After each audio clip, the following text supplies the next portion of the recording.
Sentimen anti-Islam menguat di India di era pemerintahan Narendra Modi. Usai dua pejabat partai Bharatiya Janata membuat pernyataan yang menghina Nabi Muhammad.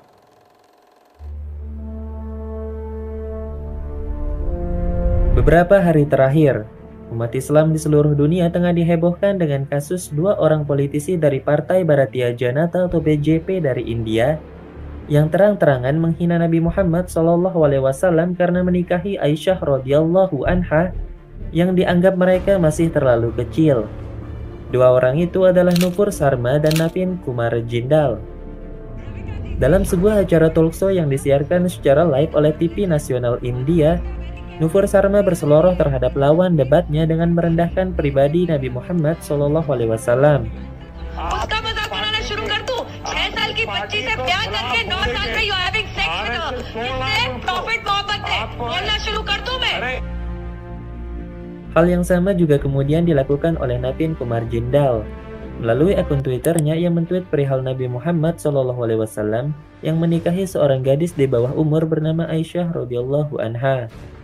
Sontak pernyataan dari keduanya pun kemudian mendapat berbagai respon berupa kecaman yang datang dari sejumlah negara mayoritas Muslim seperti Qatar, Kuwait, Arab Saudi, Oman, Turki, Pakistan, Malaysia, dan termasuk diantaranya adalah Indonesia. Tak hanya itu, seruan boikot terhadap produk India pun menggema di berbagai platform media sosial. Buntut dari ulah dua orang anggota partainya yang memicu gelombang protes dari negara-negara mayoritas Muslim, BJP dikabarkan kini telah memberhentikan keduanya dari keanggotaan mereka sekaligus menyatakan permintaan maaf atas kelakuan dari keduanya. BJP mengecam keras penghinaan terhadap tokoh agama lain dan kami juga sangat menentang ideologi apapun yang menghina atau merendahkan agama lain. Kami berkomitmen untuk menjadikan India negara besar di mana semua orang setara dan semua orang hidup dengan bermartabat. Itulah bunyi surat pernyataan dari BJP sebagaimana dikutip dari Straits Times. Namun tampaknya pernyataan resmi dari partai yang berkuasa di India ini sangatlah bertolak belakang dengan apa yang terjadi di lapangan hingga saat ini. Beberapa artikel dan video berikut ini adalah buktinya.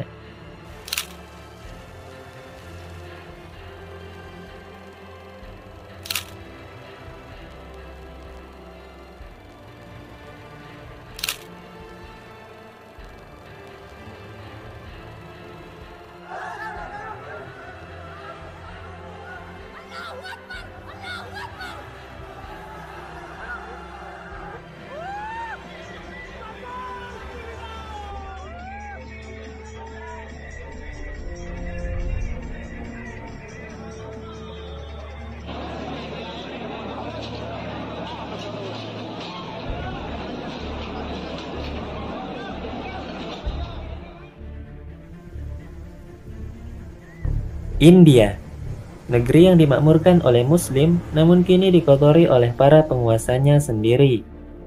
Tahukah kamu, dulu tepatnya pada abad 17 Masehi, India pernah menjadi negeri dengan kekayaan terbesar di dunia melampaui kerajaan-kerajaan Kristen Eropa dan dinasti Qing dari Cina. Hampir seperempat kekayaan dunia waktu itu berada dalam kendali mereka. Dan pencapaian tersebut tak lepas dari andil seorang penguasa Muslim dari dinasti Mughal yang berkuasa atas India bernama Aurangzeb Alamgir. Lahir dengan nama Muhyiddin Muhammad, Aurangzeb merupakan salah satu putra dari Sultan kelima dinasti Mughal bernama Shah Jahan, pendiri bangunan megah yang kita kenal saat ini dengan sebutan Taj Mahal. Aurangzeb sendiri naik tahta menggantikan ayahnya pada tahun 1658 Masehi. Selama berkuasa, dia berhasil memulihkan stabilitas negaranya yang sempat melemah. Bahkan dinasti Mughal dibuatnya menjadi salah satu kerajaan yang paling makmur di dunia kala itu. Rakyatnya yang Muslim mengenalnya sebagai seorang raja yang salih dan bijaksana.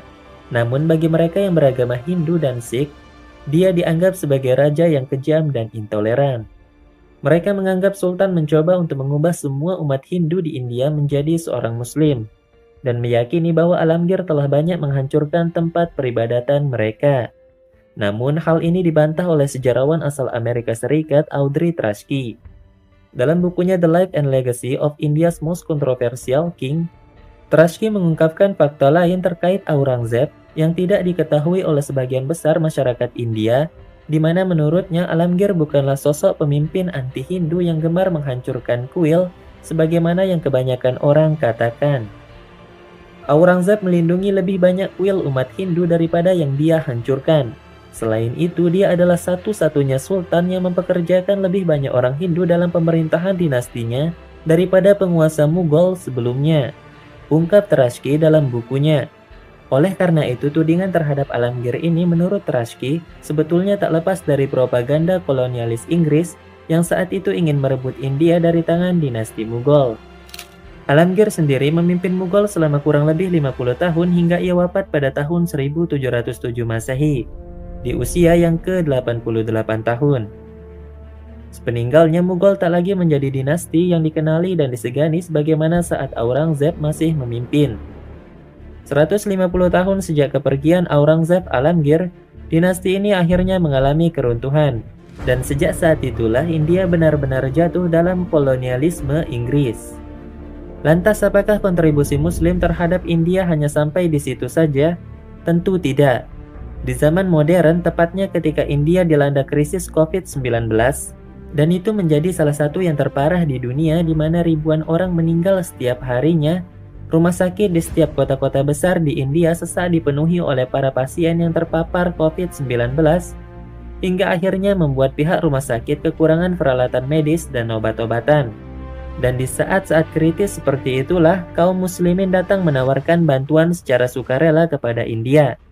Negara-negara mayoritas muslim seperti halnya Turki, Pakistan, Arab Saudi, Qatar, Uni Emirat Arab, Kuwait, hingga Indonesia itu tiba di ibu kota New Delhi dengan membawa bertonton obat-obatan dan perlengkapan medis yang terdiri dari tabung oksigen, alat kesehatan, dan ventilator. Bukan cuma itu, bahkan ada seorang pengusaha muslim asli India bernama Via Rekan.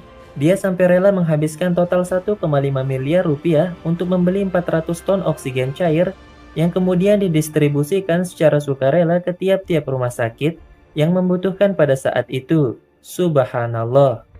Dan faktanya hingga detik ini, India masih memiliki ketergantungan yang tinggi terhadap Muslim. Dilansir dari Indian Express, pemerintah India melalui Perdana Menteri mereka Narendra Modi dikabarkan tengah gencar-gencarnya menjalin hubungan kerjasama dengan negara-negara di Timur Tengah. Kebutuhan mereka akan gas dan minyak bumi yang begitu tinggi membuat India tiap tahunnya selalu mengimpor kedua bahan baku tersebut dalam jumlah yang besar dari negara-negara seperti Qatar, Uni Emirat Arab, Irak, Kuwait, dan juga Arab Saudi. Tak hanya itu, bahkan jutaan warga India saat ini pun juga banyak bertebaran untuk mencari nafkah di negeri-negeri mayoritas umat Muhammad tersebut. Mungkin mereka mengira bahwa peran dan kontribusi Muslim selama ini terhadap India hanya sebatas kemanusiaan atau hubungan kerjasama antar negara saja. Namun perlu mereka tahu, jauh 1400 tahun yang lalu, kami Muslim telah diajarkan untuk membantu bukan hanya sesama Muslim, tapi juga sesama manusia tanpa melihat apa agama mereka. Selama mereka tidak berdaya dan membutuhkan pertolongan, itu sudah cukup menjadi alasan bagi kami untuk datang membantu mereka. Dan apakah mereka tahu siapa yang mengajarkan dan mencontohkan kaum muslimin untuk berbuat demikian? Dialah Muhammad SAW, sosok yang pribadinya mereka hinakan dan rendahkan hari ini. Sementara mereka bisa lihat dan rasakan sendiri seberapa besar kontribusi umatnya terhadap negara mereka selama ini. Apakah ini yang dinamakan tidak tahu malu dan tidak tahu diri?